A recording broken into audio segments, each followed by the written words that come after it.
This is lecture 9.4 through 9.5, and we're going to be finishing up this chapter, which has been on intermolecular attractions and the different phases of matter. We haven't talked about what are called network covalent solids.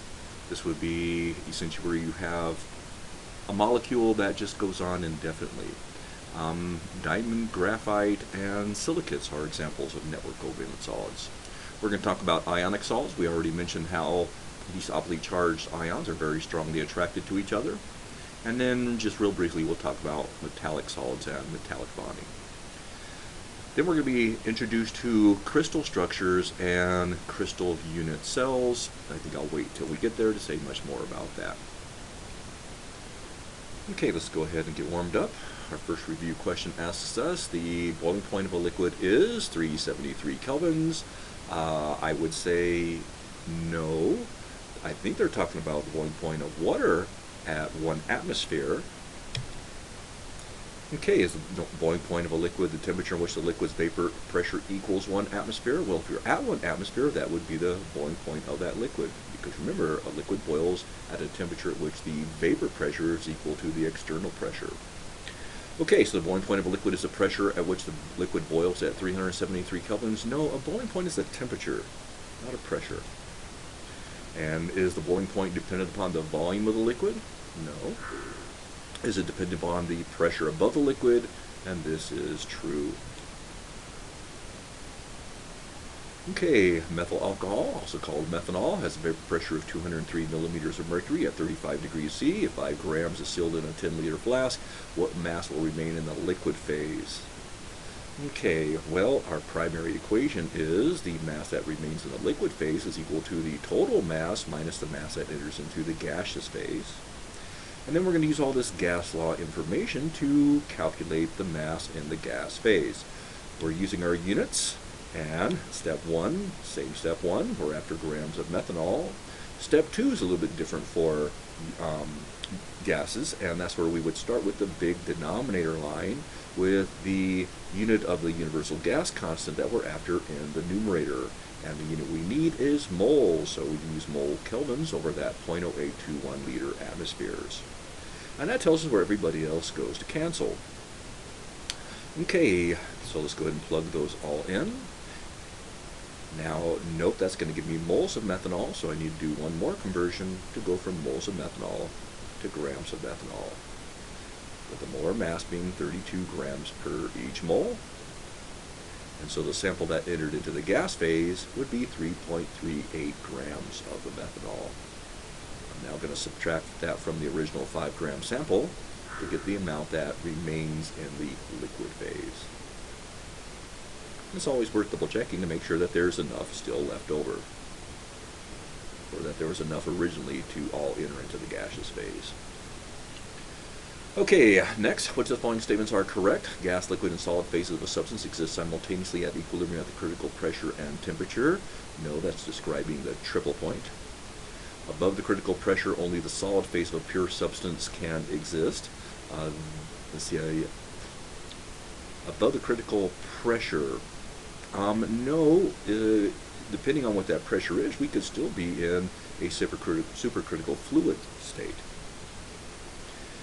And the liquid phase of a pure substance cannot exist above the critical temperature. That's actually the definition of a critical temperature. And the critical temperature and pressure cannot be produced simultaneously. This is false because we actually do produce these simultaneously to measure the critical pressure at that critical temperature. And above the critical temperature and pressure, only the liquid phase of a substance exists, and this is absolutely false because the liquid phase of a pure substance cannot exist above the critical temperature. And true or false, all 3 phases exist at equilibrium at the triple point. This is true. And above its critical temperature and pressure, a substance becomes a supercritical fluid. And again, it kind of depends on the combination of your temperature and pressure, but for the most part, this is true. And a liquid boils when its vapor pressure equals the pressure above its surface, and this would be true. Which of the following statements concerning dispersion forces are correct? The strength of dispersion forces depends on the number of electrons in a molecule. In a strange way, this is true because Bigger molecules have greater dispersion forces, and bigger molecules either have more atoms or bigger atoms. Either one would mean more electrons. True or false, dispersion forces are the primary attractive forces in metal-metal bonding, and that's not correct. We'll talk about metal-metal bonding in a little bit. True or false, dispersion forces involve the attraction between induced dipoles. This is absolutely true. And dispersion forces are the primary attractive forces in molecular solids consisting of nonpolar molecules. This is true. These would be the primary attractive forces for nonpolar molecules. And true or false, dispersion forces exist in all molecular solids. This is true. They just may not be the dominant intermolecular attractive force, but they do always exist. Okay, on the phase diagram below, which point corresponds to conditions where solid, liquid, and gas phases all exist, and we can bring them all together and see that they cross at D, the point D. And if we go from point A down to point B by reducing the pressure, we're going from a solid to a gas, and this process is known as sublimation.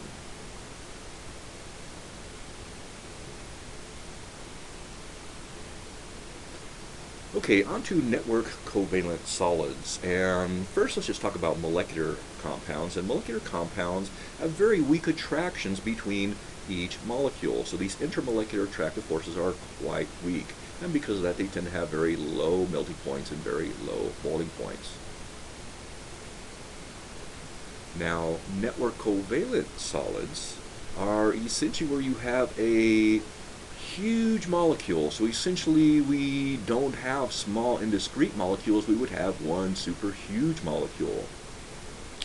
Now, examples of network covalent solids include diamonds. Diamonds are really just one huge molecule. Those carbon atoms are bonded to 4 other carbon atoms, which are bonded to 4 other carbon atoms, and it just extends indefinitely throughout the crystal structure. And because we're not separating one molecule from another, these guys are going to have very high melting points and boiling points because we actually have to break covalent bonds in order to get these guys to melt.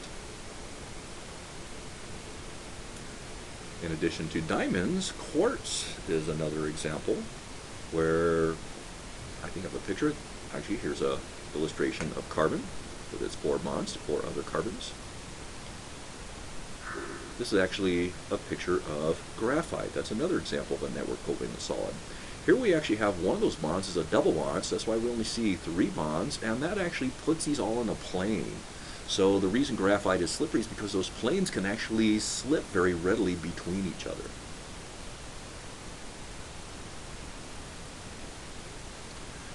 Okay, now I briefly mentioned about ionic solids, and here we have very strong attractive forces between oppositely charged ions. So we actually have to break these ions apart to get them to melt. And I would point out that these aren't molecules because all the negative ions attract all the positive ions around equally, just like all the positive ions attract all the negative ions around equally. Now it is worth noting, because for something to dissolve, we have to break the ionic bond apart. We got to break the cation away from the anion. And the strength of the ionic bond depends on 2 factors: the charges of the ions and the size of the ions. Now, a representative equation would be the force of attraction would be equal to some constant times the charge on the cation times the charge of the anion divided by the distance between them squared. If you're familiar with the force of gravity, very similar calculation, very similar equation. So increase the cation charge, or you double the cation charge, you're going to double the attractive force. Double the cation charge and triple the anion charge, well then that's 2 times 3 for 6 times the attractive force. But what if you had big compounds where the distance doubled? Well, if your distance doubled, then the attraction would be 1/4. So again, we can see how the charges on the ions and the size of the ions are the factors affecting the force of attraction between opposite charges. I'm going to just briefly talk about metallic solids.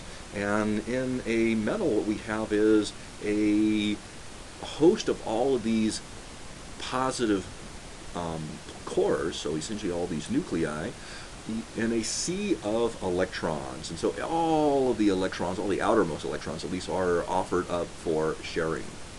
And that means that the electrons are quite mobile, and that explains why metals are good conductors of electricity. They also tend to be ductile, malleable, shiny, and again, good conductors of heat and electricity. Okay, and here we can see a visual of molecular compounds and how they would be attracted through intermolecular attractive forces. Network covalent compounds, which are covalently bonded. Ionic compounds, which have the attraction of opposite charges, and then a metallic substance with all those nuclei in a sea of mobile electrons. And we'll return to a discussion on metals in Chapter 22 in Chemistry 112 if you end up joining me in Chem 112. Okay, let's go through some examples. In which of the following pure solids is it necessary to break covalent bonds in order to make a liquid or a gas? Okay, sulfur dioxide, is this one of our network covalent solids? No, that's a normal molecular solid. Sodium chloride, well, that's not even a molecular solid, that's an ionic compound. Sulfuric acid, another normal molecular solid. Iodine, another normal molecular solid. And silicon dioxide, sometimes called silicates, this is one of those network covalent solids.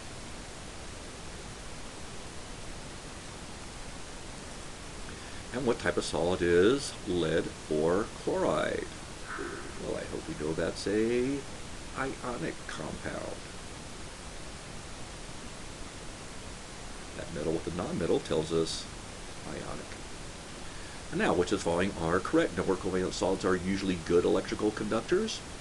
No, they're very poor. We don't have anything resembling mobile electrons.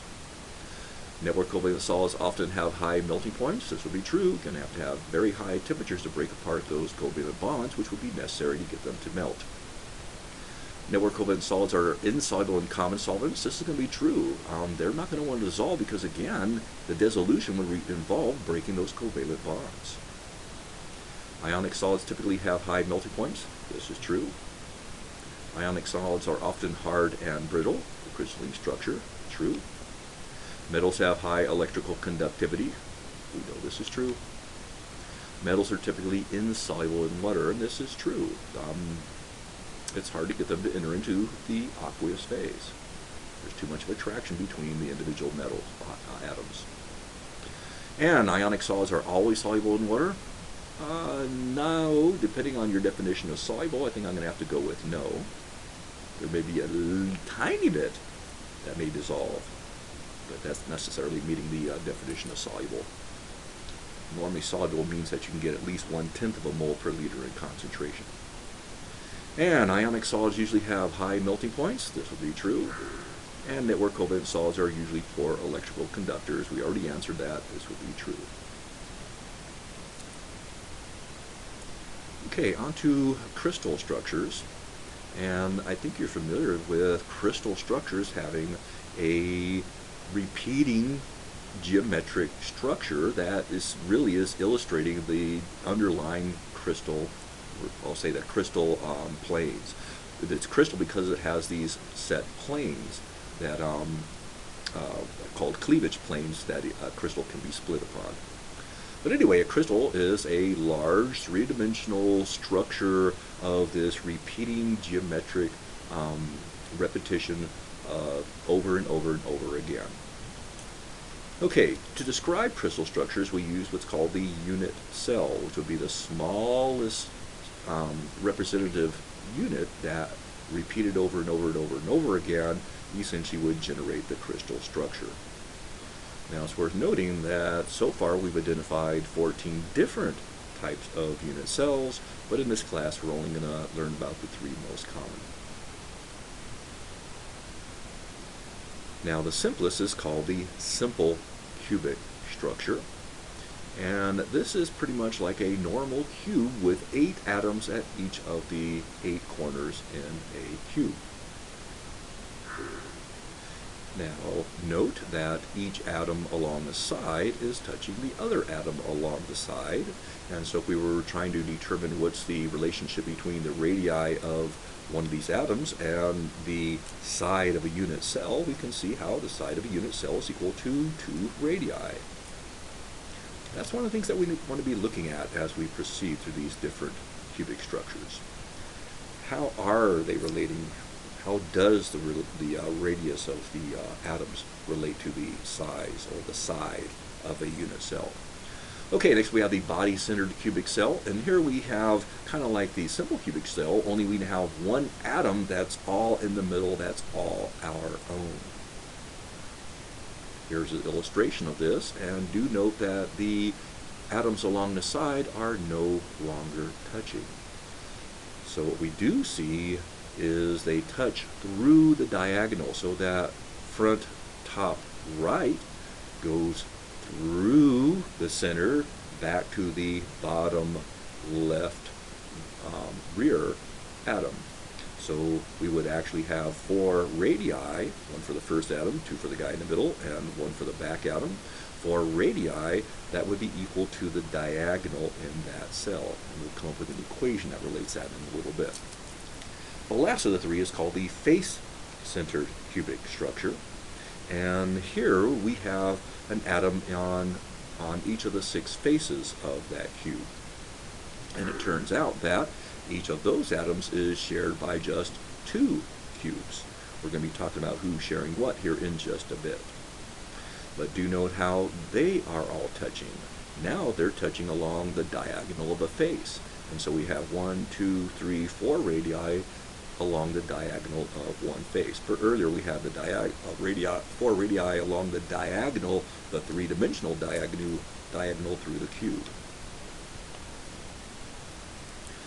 Okay, let's look at the number of atoms that we have in each of these structures. And for the simple cubic structure, we only have 1 atom.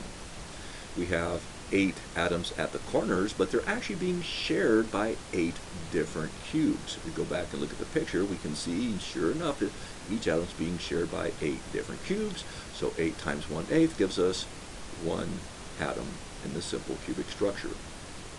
Now for the body-centered cubic structure, we had that 1 atom all in the middle that was all our own, so we have 2 total atoms. For the face-centered cubic structure, each of those atoms in a face was only shared by 2 cells, and so we had 6 faces getting 1/2 of each of those atoms, and so 1/2 of 6, we have 3 atoms from those faces, and then 1 more from those 8 atoms at the 8 corners of the cube. So 1 atom for the simple cubic, 2 atoms for the body-centered, and 4 for the face-centered cubic structure. Okay, now let's formalize what is the relationship between the length of the side of a cell and the atomic radii. Well, for the simple cubic, we saw that the 2 atoms along the face were touching, and so 2 radii was equal to the side of the simple cubic cell. And there's the picture again showing how 2 radii is equal to S, the length of the simple cubic cell. And do note the cells from the center of those atoms. Okay, for the body-centered cubic structure, now they all touched through the diagonal. So here we're using Pythagoras' theorem in 3 dimensions, with which say a squared plus b squared plus c squared is equal to d squared. Then take the square root of each, and we end up getting that the diagonal is equal to the square root of 3 times the length of that cell. In other words, we had 4 radii going through the cell is equal to the square root of 3s. Again, this would because we're in Pythagoras' theorem in 3 dimensions. When we're working with the face-centered cubic structure, well, now we're dealing with Pythagoras' theorem in 2 dimensions. And you remember how a squared plus b squared is equal to c squared. And so, solving for c, the length of the diagonal, we get that would be equal to the square root of 2 times the the length of the side of that cube. And we saw 4 radii once again, and so 4 radii is equal to the square root of 2s. So these are the relationships between the radii of an atom and the length of the cubic cell.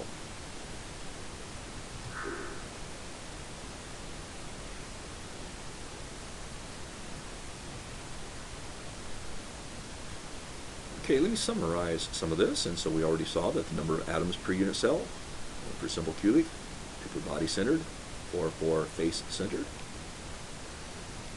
Now the relationship between the radii and the length of the cell for the simple cubic, 2r is equal to s, body-centered, 4r is equal to the square root of 3s, square root of 3 because we're going in 3 dimensions through that cube. And then for face-centered, 4r equals the square root of 2s. Square root of 2, we're in just 2 dimensions. Hopefully that'll help you remember which is which. Now it turns out, and we'll calculate these in a little bit, that the percent empty space is 47.6 for the simple cubic, 32.0 for the body-centered, and 26.0 for the face-centered. So obviously that simple cubic structure is not very efficient at packing, meaning most of it is empty space. And let's go ahead and make one of those calculations. Okay, well actually we're going to be using some of those equations, but we're not making the percent empty space just yet.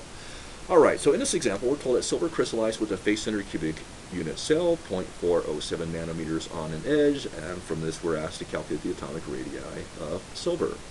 Okay, this is face-centered cubic, and so 4r is equal to the square root of 2s, and I'm after r.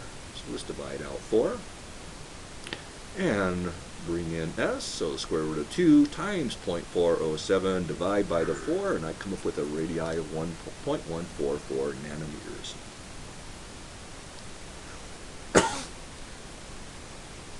The size of these atoms has actually been determined through what's called X-ray crystallography, where they can actually measure the size of a cell.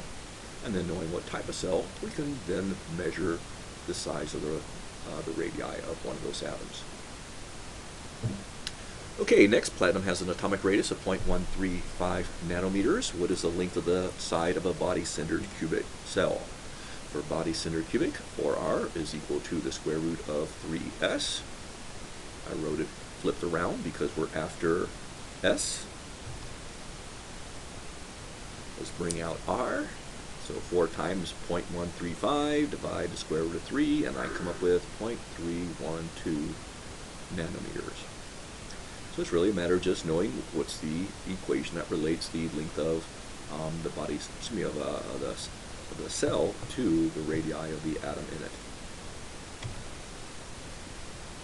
You found the calculation wasn't hard, we just need to remember what those calculations are. Okay, now we do often see these cubic cells when we have ionic compounds.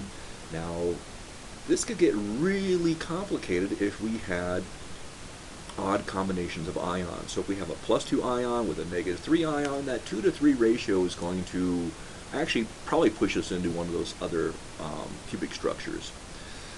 For the most part, let's keep it simple and just deal with the ratio of 1 cation to 1 anion. For the most part, what we're going to deal with is the group 1A metal chlorides.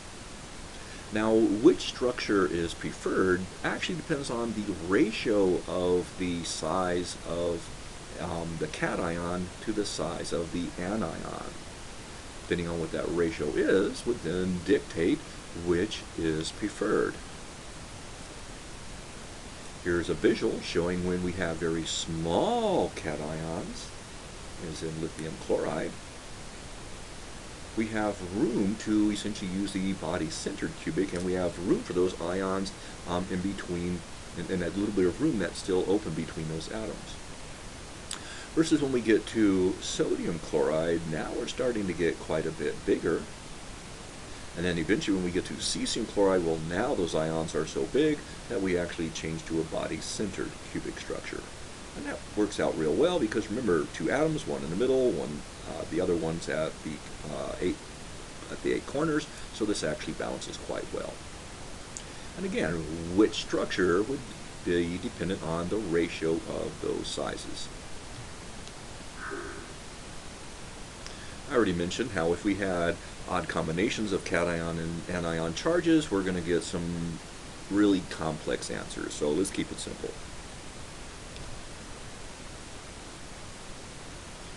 Okay, let's look at some examples, and we're asked to arrange the 3 common unit cells in order from least dense to most dense packing. Well, the least dense was the simple cubic. The most dense was the face-centered cubic. You may remember that the simple cubic had 1 atom per cell, body-centered 2, face-centered 4. Well, that's not 100% of the picture. It is definitely part of the picture. Now, for a simple cubic unit cell, what percentage of the space in the cell is occupied by the atoms at the corners of the cell? By the way, that's the only atoms in a simple cubic cell. Okay, well, we need a primary equation here, and for percent occupied, we're looking at the volume that's actually occupied divided by the total volume times 100%. The volume that's occupied would be the volume of 1 atom. Remember, there's 8 corners, 1/8 belongs to each of us for a total of 1 atom. And the volume of 1 atom would be 4/3 pi r cubed. Then your total volume would be 2r cubed, essentially the length of the cell. Remember, the length of the cell is 2r. Now I did it this way so that everybody's in terms of the common variable r, which means it doesn't really matter what r is, because do note, those r's cancel, and really what we're left with is 4/3 pi divided by 8. Do note 2 cubed is 8. 4/3 divided by 8 would be 1/6. Take pi and divide by 6, you're going to get that 52.4%. Next, we're told aluminum packs in a face-centered cubic structure. What is the distance in atomic radii across a diagonal of any face of the unit cell? Okay, well, for face-centered, we have 4 radii is equal to the diagonal. I hope you can see it with this picture. 4 radii is equal to the diagonal.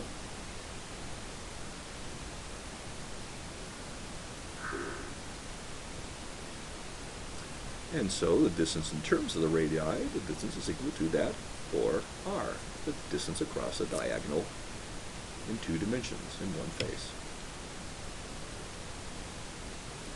Okay, we're told iron packs in a body-centered cubic structure. Yes, metals do also pack in these crystal structures. Often we don't want them to be in a crystal structure. They end up being brittle at that point, so this is why often when in the last step of forming a metal object, they would cool it real quick so that it doesn't have time to get in that nice, neat, lined up crystal structure. Okay, so anyway, if an iron atom has a radius of 126 picometers, what is the distance between atoms at 2 opposite corners of the unit cell? Okay, do note for the body-centered cubic, we have 4 radii going through that diagonal. So that's what we're after, the distance between the diagonal, so essentially the atom at the, this would go with the atom at the front top right to the bottom left rear, and that's 4 radii. So 4 times 126 picometers, and hence the diagonal across that cell will be 504 picometers.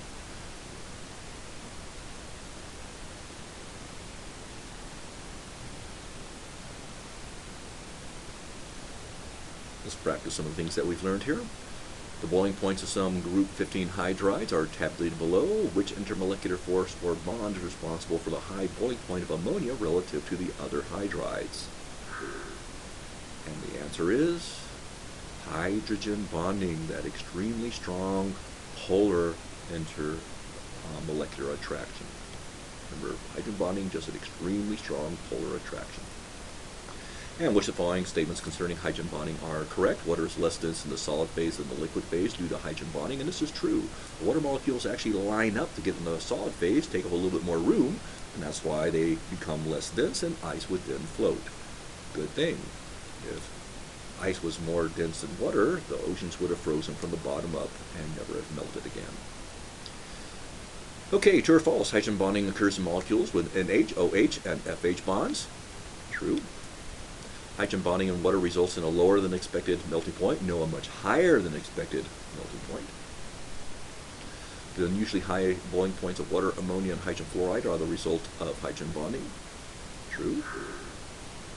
And hydrogen bonding is an unusually strong dipole force. This is true. Essentially, hydrogen bonding is an extremely strong polar attraction. And which intermolecular force will the following exhibit? And the first is sulfur trioxide. And I hope by now, when you see something like sulfur trioxide, you suspect resonance. So I need to draw one of these structures. Let me take a moment and draw one sulfur trioxide. And as I do so, I see that I have an AX3 geometry. Because I don't have a lone pair of electrons on that central sulfur, this is nonpolar. And so the intermolecular attractive forces would be dispersion. For dihydrogen sulfide, this is a polar molecule, so dipoles. Methane is a nonpolar molecule, so dispersion. Sulfur hexafluoride is also a nonpolar molecule, so also dispersion. Nitrogen, also a nonpolar molecule, so also dispersion. Sulfur difluoride is a polar molecule, so dipole. Dihydrogen selenide, also a polar molecule, so also dipole. And what about nitrogen dioxide? I suspect resonance, so let me draw one.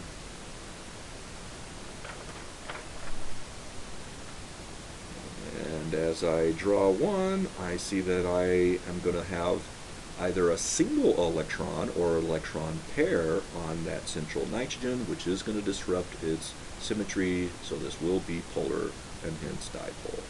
Do note for those participants in resonance, you really need to draw at least one. Nitrogen monoxide, I don't have to go very far with this, that's a polar molecule, and so dipole. And which of the following pure solids is it necessary to break covalent bonds in order to make a liquid or a gas? Well, that would be in a network covalent solid. So I'm looking for a network covalent solid for this to be true. Is silicon dioxide a network covalent solid?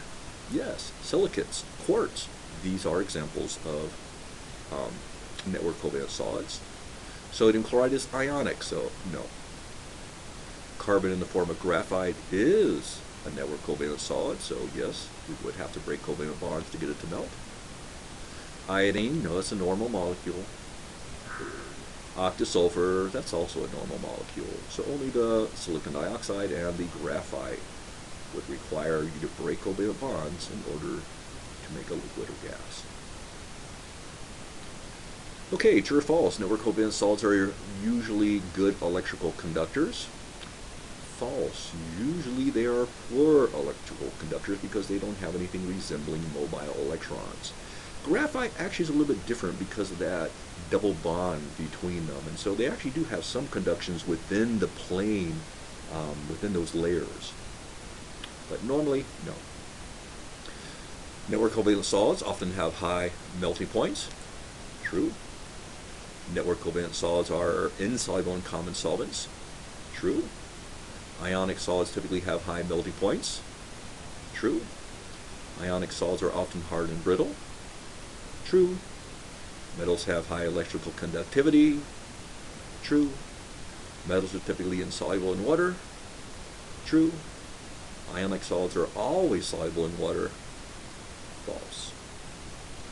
Ionic solids usually have high melting points. True. And network covalent solids are usually poor electrical conductors. I think we answered that earlier. true. They are usually poor electrical conductors. Okay, we're asked to arrange chlorine, iodine chloride, and bromine in order from highest to lowest melting points. Well, the highest would be the iodine chloride because that's going to be polar. Chlorine and bromine are non-polar, and so which is going to have the highest melting point? The larger of the two. And so iodine chloride is the highest, bromine will be next, with chlorine having the lowest melting point. Which of the following pure substances will have hydrogen bonds? Acetone? No. We need a hydrogen right on the oxygen. So dimethyl ether? Also no. We need a hydrogen right on the oxygen. Doesn't matter if they're present somewhere else in the molecule, they need to be right on the oxygen or nitrogen or fluorine. In methanol, yes, we do see a hydrogen directly bound to the oxygen. So methanol can participate in hydrogen bonding.